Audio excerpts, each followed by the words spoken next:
perguntarem: eu quero mais, quero saber mais sobre esse Deus que você tem tanta fé.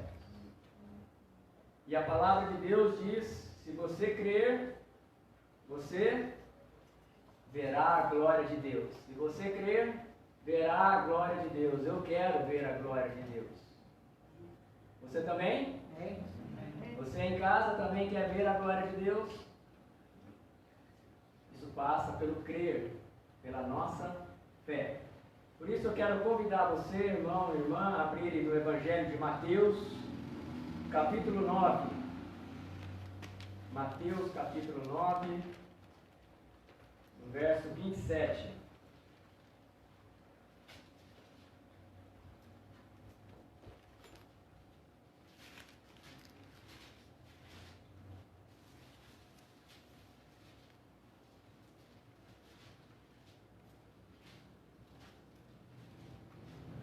A cura de 2 cegos.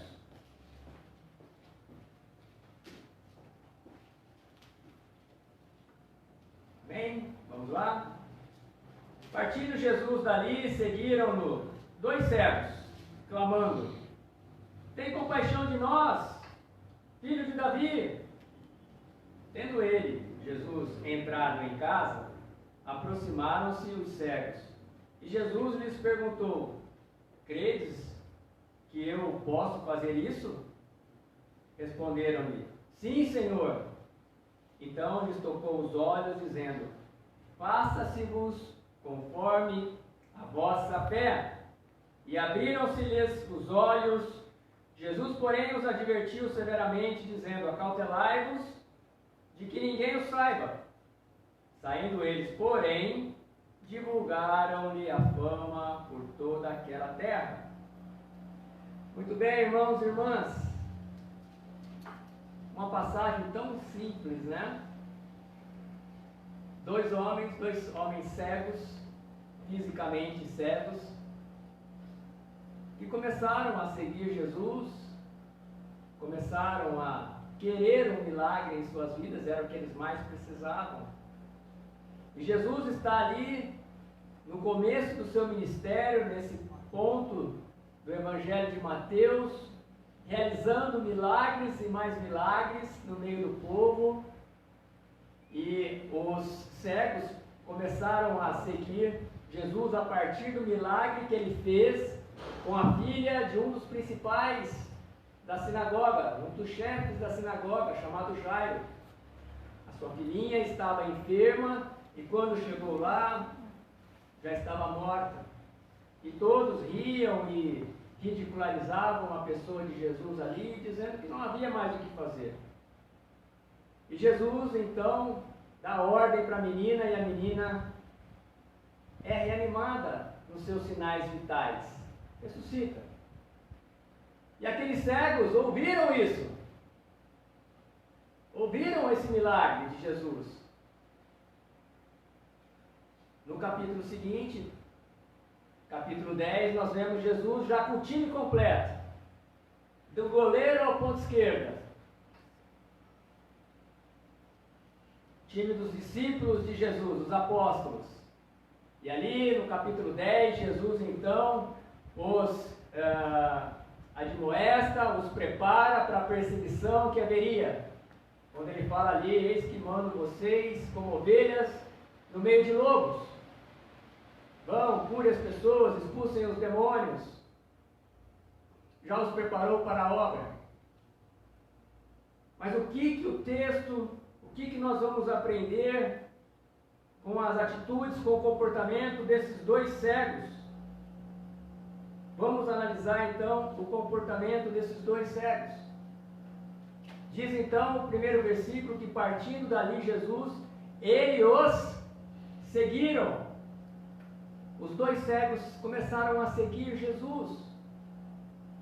E eu vejo hoje que seguir alguém é muito simples, é cotidiano, é cultural já. Nas redes sociais todos nós buscamos seguir alguém, buscamos ter alguém como referência em alguma área de comportamento, de autoajuda, de moda, alguns. Há uma afinidade, música, outros, como a Daiane. Você começa a seguir várias pessoas. E você não só segue, você começa também a compartilhar as coisas. Você começa, muitas vezes, a ser um produto para essas pessoas. Você sabia disso? Você é um produto de consumo para muitas pessoas que você está seguindo, porque elas dependem da sua inscrição no canal, da sua inscrição na rede social, dos seus likes. Isso vai fazer com que ela monetize, com que ela ganhe dividendos, ganhe vitrine, ganhe espaço. E vocês começam a seguir essas pessoas. Eu também. Começamos a seguir muitas pessoas. Isso é comum nos dias de hoje, nós seguirmos as pessoas. E sempre temos algum propósito, como eu falei. O propósito desses dois cegos estava muito evidente, né? Eles queriam ser curados, talvez cegos de nascença. Aliás, esses dois cegos, não há menção dele nos outros evangelhos. Não podemos confundir com os dois cegos de Jericó, não é? Que também tem nos evangelhos de Marcos e Lucas. É isolado, uma ação isolada que os outros evangelistas não registraram. Mas eles tinham um propósito. E eu fico a pensar também que todos nós, quando começamos a seguir a Jesus, ouvimos desse Jesus de alguém, como esses dois cegos também, eles ouviram de alguém, porque eles não podiam ver Jesus. Aliás, eles não podiam nem seguir a multidão sozinhos. Com certeza, alguns amigos os estavam guiando. Você concorda? O texto não desce a esse pormenor. Mas certamente alguns amigos estariam ajudando esses dois cegos. E isso, assim, eu vejo como algo que aconteceu na minha vida, aconteceu na sua vida, que são os nossos chamados pais e mães espirituais. E nós passamos a seguir esse Jesus, talvez com algum propósito específico, necessitando de alguma área, milagre, alguma área específica, às vezes financeira. Você começa a seguir a Jesus porque a tua vida financeira bagunçou, entrou um caos, virou um caos, dívidas, e alguém te fala, olha, de Jesus, e você começa a seguir esse Jesus com uma finalidade específica. Talvez um jovem venha à igreja porque goste do louvor, gosta de música jovem. Talvez um rapaz venha à nossa igreja porque essa igreja tem moças bonitas, tem moços muito bonitos, crianças bonitas que se tornarão moços bonitos, não é? Talvez eu me enquadre nisso daí, quando eu comecei a seguir Jesus. Mas há um propósito, e esse propósito, Deus conhece muito bem o nosso coração, e é uma forma de Deus, começar a fisgar você. Começa a fisgar e você começa, então, a ter um nível, né, alguma manifestação de religiosidade. Quando começamos a seguir Jesus, temos algumas manifestações de religiosidade. Como esses dois cegos, eles iam no caminho gritando, né? Senhor, tenha compaixão de nós, filho de Davi. Manifestações de religiosidade. Talvez muitos de nós que estejamos seguindo a Jesus aqui e em casa, temos essas manifestações, que é vir à igreja, é fazer uma oração. São manifestações de religiosidade.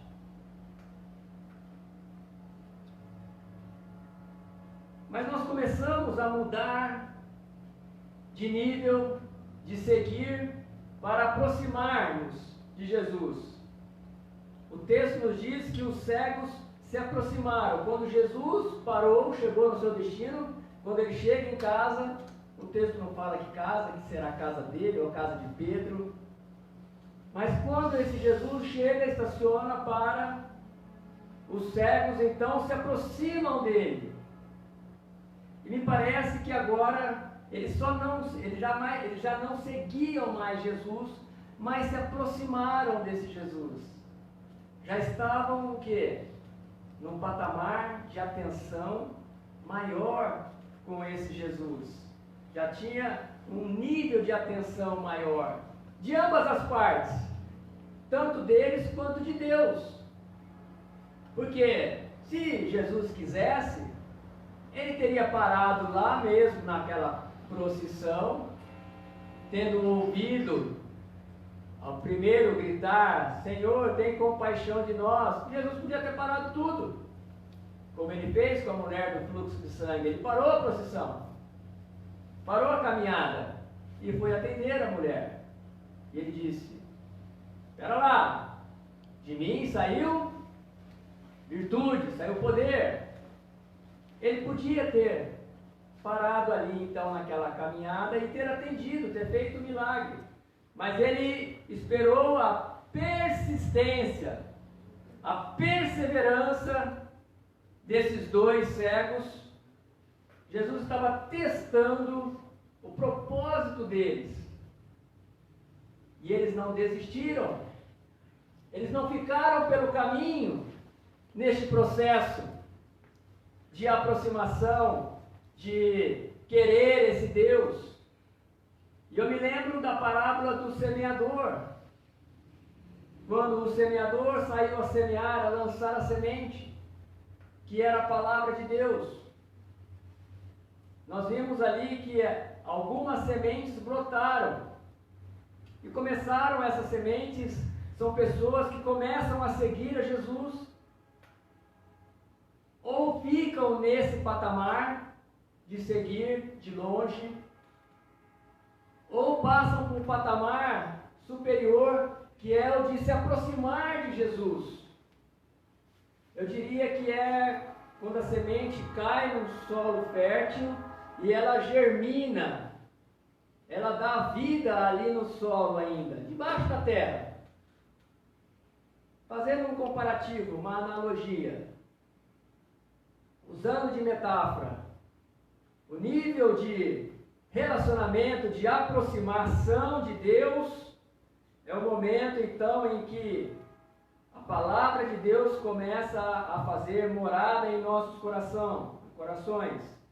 Eu acredito que isso é um nível de compromisso maior da nossa parte, quando então nos aproximamos desse Jesus. Deixamos só de seguir, de dar o like. Saímos do like, começamos a interagir, começamos a compartilhar aquilo, porque aquilo foi bom para mim, eu acredito que vai ser bom para os meus amigos. Não só compartilho, eu começo a fazer comentários, começo a indicar para as pessoas aquele canal, aquela pessoa. Começamos então a ter conexão com esse Jesus. É um patamar acima daquele em que a minha espiritualidade começou quando comecei a seguir a Jesus. Tem um determinado autor, Timothy Keller, que disse que na sua vida ele teve várias conversões. Ou seja, foram processos de aproximação que ele teve durante a jornada espiritual com Jesus. E eu posso também citar então alguns outros autores, já citei alguns aqui, que se aproximaram, que quiseram um compromisso maior com Jesus, quiseram ver a glória de Deus de fato, e não só ouvir das outras pessoas. não só se edificar com testemunhos de irmãos e irmãs, mas quiseram ter os seus próprios testemunhos, as suas próprias experiências. E uma delas é Maria, irmã de Marta e de Lázaro, e quando Jesus entrou na casa, poderia ter ido muito bem para a cozinha com Marta e preparar a comida para Lázaro, para o seu irmão e para as visitas, mas Maria, como disse Jesus, escolheu a melhor parte.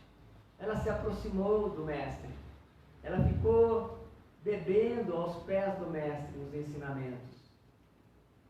Ela queria um compromisso maior com Jesus, ela queria realmente ter um relacionamento, e o relacionamento só é feito quando nós nos aproximamos, gastamos tempo. Não é assim que fazemos quando começamos a namorar nossos cônjuges? Talvez o João não se lembre, que faz algum tempo, mas a Ana lembra, depois ela te ajuda a lembrar em casa desses momentos de aproximação, Joãozinho. Tá? Mas todos nós nos lembramos quando fomos nos aproximando dos nossos cônjuges. Foi pouco a pouco, até que chegou o noivado, e até que chegou o grande dia. Né, Glorinha? Maria está ansiosa para chegar o grande dia. Porém, não mútil, né? Eu falei já de Jairo,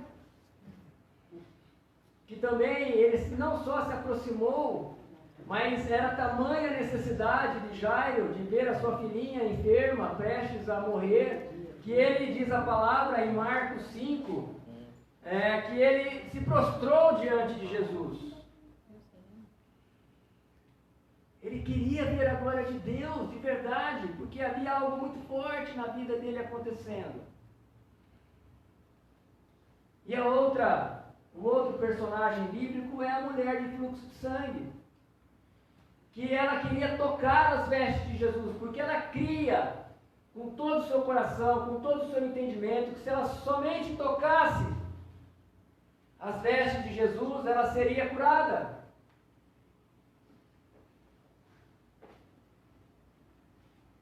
Qual o nível de relacionamento que você está com esse Jesus? Você segue Jesus? Você está nesse patamar de espiritualidade, de relacionamento com Jesus? Ou você já se aproximou de Jesus? A sua dimensão na oração, no seu tempo a sós com Deus, na sua vida comportamental, já está sendo alterada, transformada por Jesus. E chegou o momento da grande pergunta de Jesus, quando Jesus viu a persistência daqueles cegos, que eles estavam realmente determinados a terem o milagre acontecendo. Jesus pergunta: credes que eu posso fazer isso? Você crê que Jesus pode fazer esse milagre na sua vida, na vida do seu ente querido? Os cegos disseram: sim, Senhor. Sim, Senhor. E Jesus então vem, toca-lhe os olhos: faça-se conforme a vossa fé. Faça-se conforme a vossa fé. Muito bem, eu quero talvez gastar um tempinho maior nessa palavra, fé. Quero mexer com a sua fé, quero trabalhar a sua fé, alguns poucos aspectos da fé, porque a fé vem de Deus e ouvir das coisas de Deus. E eu quero também falar um pouco de fé, porque nos dias atuais há uma banalização da fé. Há uma banalização da fé. Isso nós temos que ser muito críticos, para não sermos produtos, para não sermos somente consumidores de tudo aquilo que se apresenta para nós como uma roupagem de fé. Porque oportunidades não faltam, todos gostamos aí das redes sociais. Há uma pesquisa que o brasileiro passa 9 horas, um pouco mais de 9 horas por dia conectado, olhando, né, interagindo. Espero que não seja o nosso caso aqui, gastar tanto tempo assim. Mas a pergunta é, que vocês devem fazer para si mesmos: aonde está o objeto da sua fé? Aonde está o objeto da sua fé? Muito bem, como eu disse que há uma banalização, é porque nós temos extremos, que nenhum dos extremos, aprendemos que nenhum dos extremos é bom. A virtude está entre os extremos. Por um lado, nós vemos um triunfalismo que leva você a ter uma fé que não há frustrações, não há perdas, somente ganhos, não há espaço para decepções, não há espaço para ser cauda, ser só cabeça. É um triunfalismo que tem muitos adeptos. E as pessoas se enveredam por esse caminho, e em algum momento da caminhada, elas vão dizer: estou seguindo Jesus por um caminho errado, por um caminho que não é o melhor. Pessoas que começam a vender um evangelho genérico. Já ouviram essa expressão, evangelho genérico? Um evangelho de graça. Não um evangelho da graça de Cristo Jesus, mas um evangelho de graça. Colocando o nosso Senhor Jesus como um serviçal, talvez, como um faz-tudo, como alguém que é obrigado a te curar.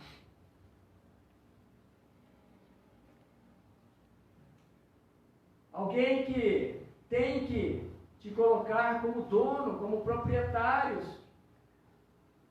Alguém que vai falar: não, Deus te fez como cabeça e não como cauda. E vai querer incutir isso na sua cabeça a todo tempo. A esses são cultivados um tipo de fé egoísta, o que Tim Keller fala, que há 3 tipos de fé: a fé egoísta, a fé beligerante e a fé militante. Esse determinado segmento leva você a ter uma fé egoísta, uma fé onde você vem à igreja, você vai embora daqui, já está nutrido, está bom demais, agora só semana que vem. Uma fé egoísta que no muito eu oro pela minha família, cada um ora pela sua. Uma fé que eu começo a entrar num padrão de petição, muito pouca oração intercessora. Senhor, me dá isso, me dá status, me dá posição, me dá um carro novo, me dá uma casa, me dá um apartamento. Uma fé egoísta. Senhor, quando muito, Senhor, abençoa o meu patrão, para que ele seja um cara legal comigo, para que me dê uma promoção. Essa é a fé egoísta, que muitas vezes esse triunfalismo da fé vende para você como consumidor. O objeto não é Cristo. O objeto da fé são os resultados. Percebe isso? É aquilo que Deus pode fazer por você. Por outro lado, irmãos e irmãs, há também os burocráticos da fé. Há aqueles que querem teologizar a fé. Aqueles em que querem que você está começando na fé, quer que você conheça lá os 5 solas, sola fide, sola escritura, sola deo glória. E eu acho que nós, como igreja reformada, nós nos encaixamos muito nessa burocracia da fé. Olhamos muito, não que não devemos nos atentar, mas em nossas pregações, eu acho que também, quando eu quis pensar durante a semana qual palavra, Pai, eu devo trazer para eles, Deus me dirigiu a não falar, não pregar muito sobre a teologia, sobre o caráter,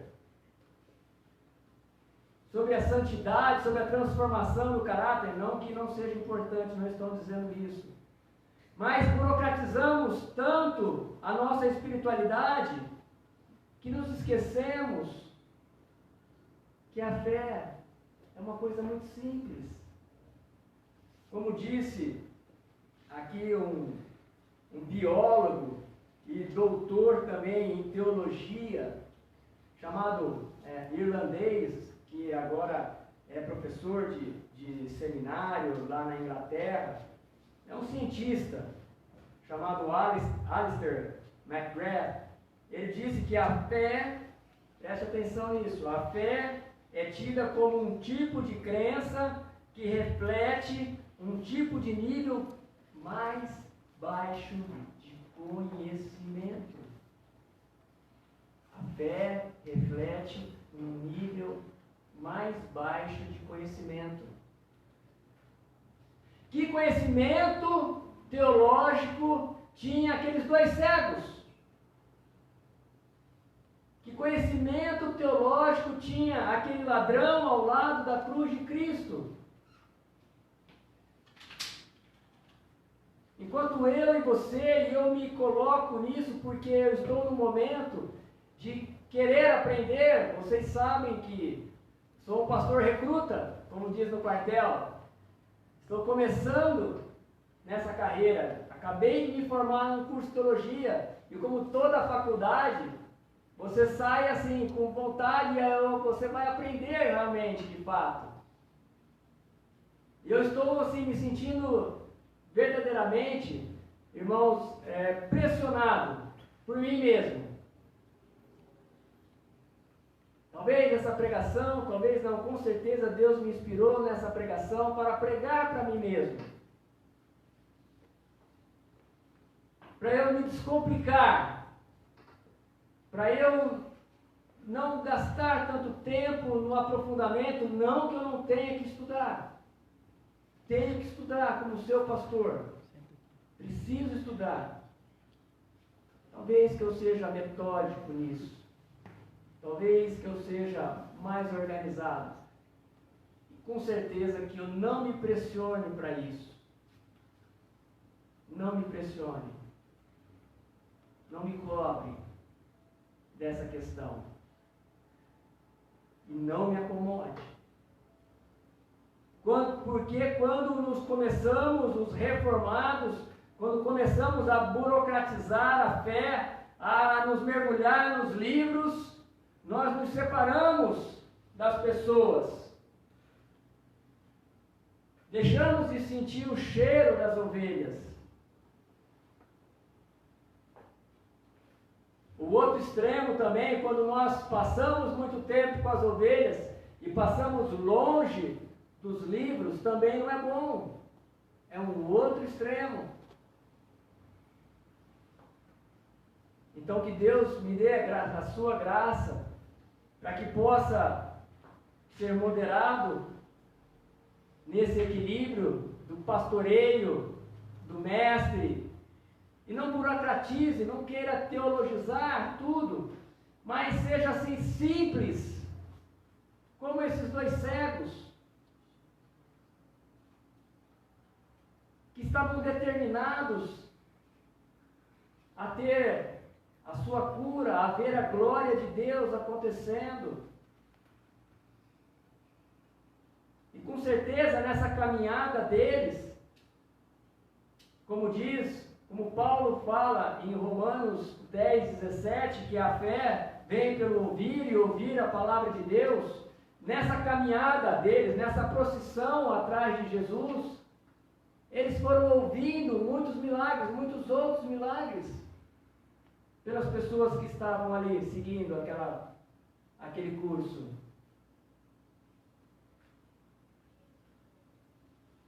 E isso é necessário, irmãos, como aqueles 2 cegos, é necessário que a gente ouça a palavra de Deus para termos a nossa fé aumentada. A fé simples desses 2 cegos. A fé que foi importante para eles, aonde eles começaram a ter a certeza de que poderiam ser curados mesmo. E eles estavam realmente exercitando a fé, porque quando nós olhamos para a carta de Hebreus, o autor de Hebreus, no capítulo 11, versículo 1, diz: ora, a fé é a certeza de coisas que não se veem, e a convicção de fatos, ou melhor, é a certeza de coisas que se esperam, é a convicção de fatos que não se veem. Nessa caminhada deles foi muito importante, seguindo, ouvindo, saindo de uma espiritualidade rasa, num conhecimento raso, foram ouvindo, e isso eu quero dizer que é as nossas devocionais, o nosso culto diário, a nossa busca incessante por esse Deus e os seus milagres, a nossa determinação nessa busca, crermos que o milagre vai acontecer, não importa se faz 5, 10, 15, 20 anos que você está esperando esse milagre, creia que vai acontecer, seja determinado. Ele é o autor da fé, é Ele quem vai fazer, Ele é o autor e doador desta fé. Mas a fé vem, se Ele tem a parte de Jesus, tem a nossa parte de ouvir, de nos dispormos a ouvir as coisas de Deus,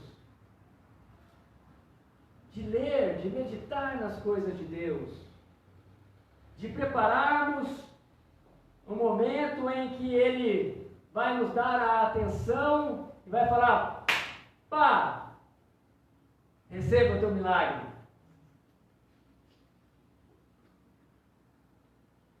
Vai vir uma luz e fala: poxa vida, por que eu não pensei nisso antes? Porque Deus achou que era aquele momento. Nossa, tantas portas fechadas, de repente abre-se uma porta. Nossa, eu não sabia, de repente você recebe um prêmio, uma promoção.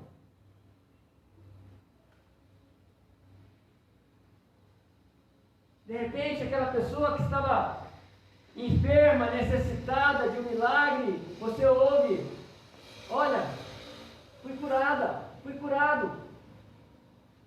Obrigado pelas suas orações.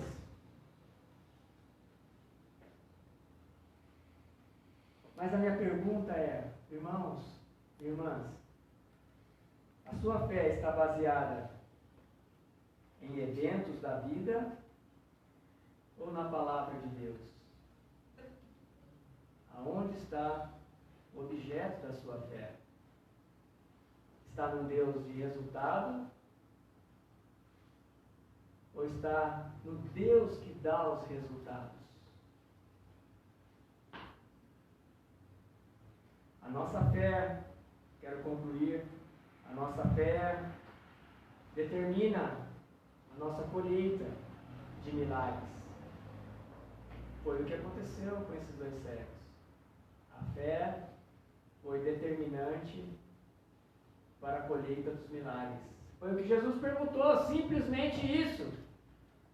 Nós nem sabemos se aqueles 2 foram salvos, se aqueles 2 começaram a seguir os apóstolos, começaram a se instruir na palavra de Deus? Não sabemos. O que nós sabemos pelo último versículo é que eles saíram gratos, cheios de gratidão, e começaram a divulgar a fama de Jesus, começaram a anunciar Jesus. Outra frase para marcar o teu coração: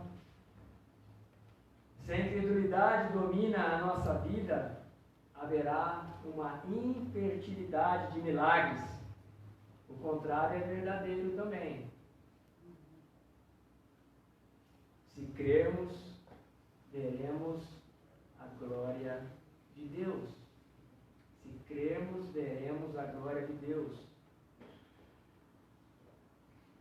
Quando burocratizamos a fé, enfatizamos o estudo, enfatizamos a teologia, e muitas vezes nos tornamos incrédulos para os milagres. Não oramos por milagres. Muitos talvez pensam que os milagres foram para aquela época de Jesus. Infelizmente, a era de milagres acabou. Muitos pensam assim. Muitos navegam somente na vibe da autoridade do nome de Jesus. Mas se esquece de Atos 1:8, quando Jesus disse para os seus discípulos: fiquem em Jerusalém, que do alto vocês serão revestidos de poder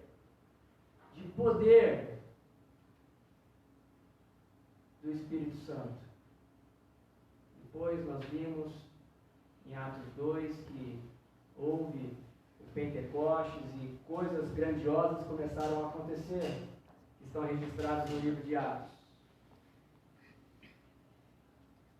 Se você crer, você verá a glória de Deus. Amém. Nós queremos ter a autoridade de Jesus, mas também queremos ter o poder do Espírito Santo operando em nós. Porque as pregações de Paulo não eram só pregações de persuasão de palavras, mas era também um evangelho de poder, de virtudes do Espírito Santo. E eu, como seu pastor, eu creio em milagres. E quero ver os milagres acontecendo na sua vida, na minha vida. Milagres sobrenaturais. Milagres sobrenaturais. E eu gostaria de orar nessa noite. Você crê nos milagres? Você tem fé? Conforme esses dois cegos, eu quero orar, eu quero ungir você aqui nesta noite. A palavra de Jesus para as pessoas que o estavam assistindo quando ele pregou ali na sinagoga, isso está registrado no livro de Lucas, capítulo 4, versículo 18, e ele estava lendo Isaías, ou declamando o que Isaías escreveu no capítulo 64, versículo 1, que diz que o Espírito do Senhor está sobre mim, pelo qual me ungiu para evangelizar os pobres, para proclamar libertação aos cativos e dar restauração de vista aos cegos, e também para libertação dos oprimidos, e para apregoar o ano aceitável do Senhor. O mesmo Espírito que ungiu o Senhor para o seu ministério é o mesmo Espírito que desceu sobre os discípulos, é o mesmo Espírito que está em sua vida hoje, porque a palavra de Deus diz que Deus é o mesmo ontem, hoje e eternamente Deus. Então Deus não mudou o seu modo operante, o seu modo de agir. Ele quer ver pessoas que aplicam, que creem na sua autoridade, mas também no seu poder. Eu vou orar por você aqui hoje, mas eu quero que você, como uma aplicação do que você está entendendo aqui, do conhecimento, da sua fé que foi edificada pelo ouvir da palavra de Deus, você pratique isso na vida das pessoas. Pratique isso no meio da sua família. Ore numa outra dimensão, numa dimensão de amigo de Jesus, numa dimensão de amigo próximo de Jesus. Aplique isso. Essa é a aplicação da semana, meus irmãos. Que você ore com fé por alguém, seja de forma presencial, seja à distância. Não há espaço geográfico para o poder de uma oração.